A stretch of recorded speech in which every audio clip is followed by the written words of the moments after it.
29 मई 2022 को पंजाबी सिंगर और रैपर सिद्धू मूसेवाला की जान ले ली गई। हर किसी को इस घटना ने दहला दिया।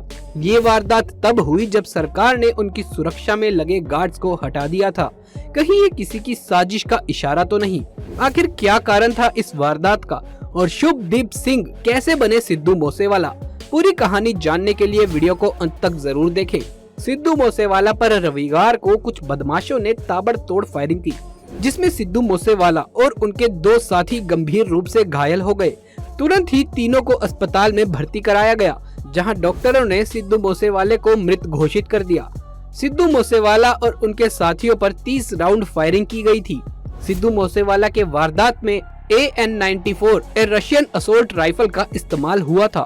पंजाब के गैंग वॉर में AN-94 का इस्तेमाल पहली बार देखने को मिला है। कहा जा रहा है कि इस वारदात में 8 से 9 लोग शामिल थे। इस घटना की जिम्मेदारी लॉरेंस बिश्नोई गैंग के सदस्य लक्की ने ली है, जो अभी कनाडा में है। पता चला है कि बिश्नोई गैंग के विरोधी गैंग को सिद्धू मूसेवाला सपोर्ट कर रहे थे और इसी वजह से सिद्धू मूसेवाला लॉरेंस बिश्नोई गैंग के निशाने पर थे। एक पुलिस अधिकारी ने बताया कि हमला करने वाले अपनी गाड़ी वहीं छोड़कर भाग गए थे। अब पता चला है कि उसकी नंबर प्लेट नकली थी। वहीं पुलिस को भी अब कुछ सुराग मिले हैं, जिनके आधार पर खोजबीन जारी है। पुलिस ने मूसेवाला हत्याकांड की जांच के लिए SIT यानी कि स्पेशल टीम गठित की है। इस कांड ने पंजाब में बनी नई आप सरकार को कटघरे में लाकर खड़ा कर दिया है। इस वारदात को सुरक्षा में बड़ी चूक माना जा रहा है। विरोधी पार्टी के लोग सरकार पर आरोप लगा रहे हैं कि वहां के CM और अरविंद केजरीवाल के सरकार के गलत फैसले की वजह से सिद्धू की जान चली गई। चलिए जान लेते हैं कि सिद्धू मूसेवाला आखिर थे कौन, जिनकी असमय मौत से पूरा पंजाब म्यूजिक इंडस्ट्री सदमे में है। आजकल यूथ के फेवरेट सिंगर और रैपर में से एक सिद्धू मूसेवाला का जन्म 11 जून 1993 को पंजाब के मनसा जिले में मूसा गांव में एक पंजाबी परिवार में हुआ था। पंजाबी फिल्मों और म्यूजिक इंडस्ट्री में अपनी छाप छोड़ने वाले सिद्धू मूसेवाला का असली नाम शुभदीप सिंह सिद्धू था। मूसेवाले के पिता भोला सिंह पूर्व सेना अधिकारी हैं, वहीं उनकी मां चरण कौर गांव की सरपंच। आपको यकीन नहीं होगा, मूसेवाला ने 6ठी क्लास से ही हिप हॉप गाना सुनना शुरू कर दिया था। उन्होंने लुधियाना के हरविंदर बिट्टू से गाना सीखा था। मूसेवाला ने गुरु नानक देव इंजीनियरिंग कॉलेज लुधियाना से इलेक्ट्रिकल इंजीनियरिंग की डिग्री ली थी। इस दौरान उन्होंने DAV कॉलेज फेस्ट में हिस्सा लिया। सिद्धू मूसेवाला टूपैक शाकुर को अपना आदर्श मानते थे। ग्रेजुएशन करने के बाद सिद्धू मूसेवाला कनाडा चले गए थे, लेकिन सिद्धू मूसेवाला ने गायक के तौर पर नहीं बल्कि एक लिरिक्स राइटर के रूप में अपने करियर की शुरुआत की थी। उनके लिखे पहले मशहूर गाने का नाम था लाइसेंस, जिसे पंजाबी गायक निंजा ने अपनी आवाज दी थी।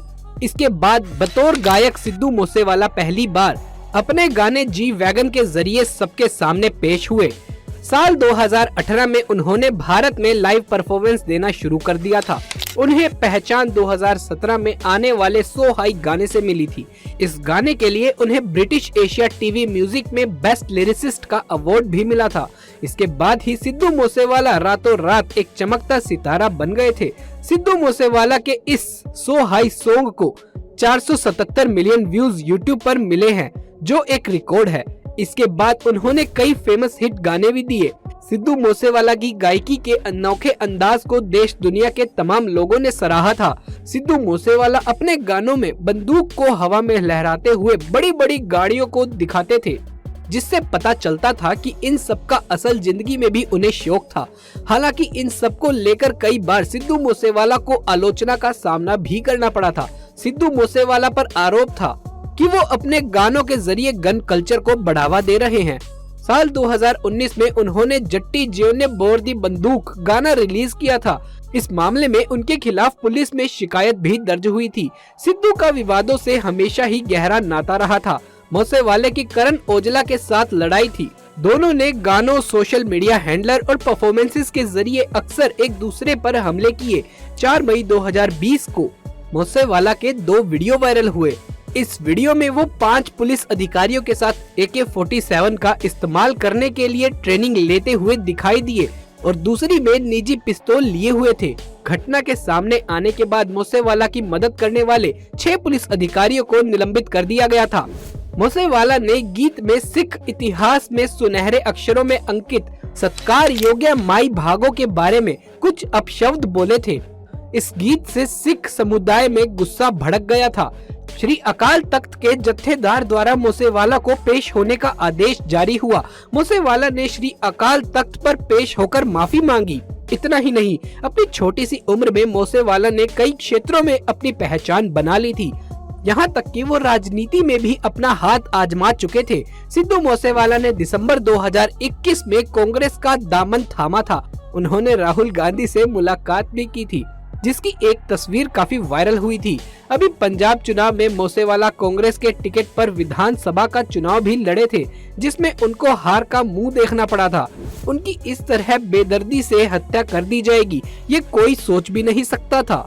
उनकी मौत की जिम्मेदारी लेते हुए गोल्डी बराड़ अपने सोशल मीडिया अकाउंट पर एक पोस्ट डालते हैं, जिसमें वो लिखते हैं कि आज मूसेवाला की पंजाब में हत्या कर दी गई। मैं सचिन बिश्नोई, लॉरेंस बिश्नोई इसकी जिम्मेदारी लेते हैं, ये हमारा काम है। इसके साथ ही उसने सिद्धू मूसेवाला की वारदात का कारण भी स्पष्ट किया। उसने लिखा कि मूसेवाले का नाम हमारे भाई विक्रमजीत मिद्दू खेरा और गुरलाल बरार की हत्या में सामने आया था, लेकिन पंजाब पुलिस ने मूसेवाला के खिलाफ कोई भी एक्शन नहीं लिया। इसके अलावा सिद्धू मूसेवाला हमारे एसोसिएट अंकित के एनकाउंटर में भी शामिल था। मूसेवाला हमारे खिलाफ काम कर रहा था। दिल्ली पुलिस ने भी उसका नाम लिया था, लेकिन मूसेवाला ने अपनी पॉलिटिकल पावर का इस्तेमाल कर हर बार खुद को बचा लिया और इसीलिए उन्होंने खुद कदम उठाते हुए सिद्धू की हत्या करके अपने भाई की मौत का बदला ले लिया। इस बात में कितनी सच्चाई है ये तो हम नहीं कह सकते, लेकिन एक नजर में ये घटना पारिवारिक रंजिश का मामला लग रहा है। लेकिन यहाँ जो बात सबसे ज्यादा खटक रही है वो ये कि शुक्रवार को ही सिद्धू मूसेवाला की सिक्योरिटी हटा दी गई थी, लेकिन फिर भी उसके पास कुछ सिक्योरिटी थी। उनके पास बुलेट प्रूफ गाड़ी से लेकर निजी सुरक्षा कर्मी और कमांडो भी थे। लेकिन वो हत्या वाले दिन यानी कि 29 मई को बिना बुलेट प्रूफ गाड़ी के निकले और निशाना बन गए। जिस वक्त मूसेवाला पर हमला हुआ उस वक्त अपने 2 साथियों के साथ वो गाड़ी में थे। तभी एक काले रंग की गाड़ी में सवार 2 लोगों ने सिद्धू मूसेवाला पर ताबड़तोड़ फायरिंग करनी शुरू कर दी, जिसमें सिद्धू मूसेवाला की मृत्यु हो गई और इसी के साथ उनकी मां का सपना भी अधूरा ही रह गया। उनकी मां जल्द ही उनके सर पर सेहरा सजाने का ख्वाब देख रही थी, लेकिन अब उनका ये सपना कभी पूरा नहीं हो पाएगा। ऐसा लगता है कि सिद्धू को अपनी मौत का एहसास पहले ही हो गया था। उन्होंने अपने आखिरी गाने में मौत का जिक्र किया था। ये गाना 15 मई को रिलीज हुआ था और इस गाने में सिद्धू ने कहा था कि भरी जवानी में मेरा जनाजा उठेगा। दोस्तों, देश में जिस तरह खुलेआम हत्याओं की संख्या बढ़ रही है उससे आज हर इंसान डरा हुआ है। जब इतनी सुरक्षा में रहने वाले नेता और अभिनेता भी सुरक्षित नहीं है, तो फिर आम लोगों का तो भगवान ही मालिक है। आपकी इस बारे में क्या राय है? क्या सच में कानून अवस्था अपने निम्नतम स्तर पर है? हमें कमेंट करके जरूर बताइएगा और ये वीडियो ज्यादा से ज्यादा लोगों को शेयर करें ताकि लोग भी इस वारदात की हकीकत को जान सके। तो दोस्तों, अगर ये वीडियो आपको पसंद आया हो तो इसे एक लाइक कर दीजिए और हमारे चैनल को सब्सक्राइब करना बिल्कुल भी ना भूलें।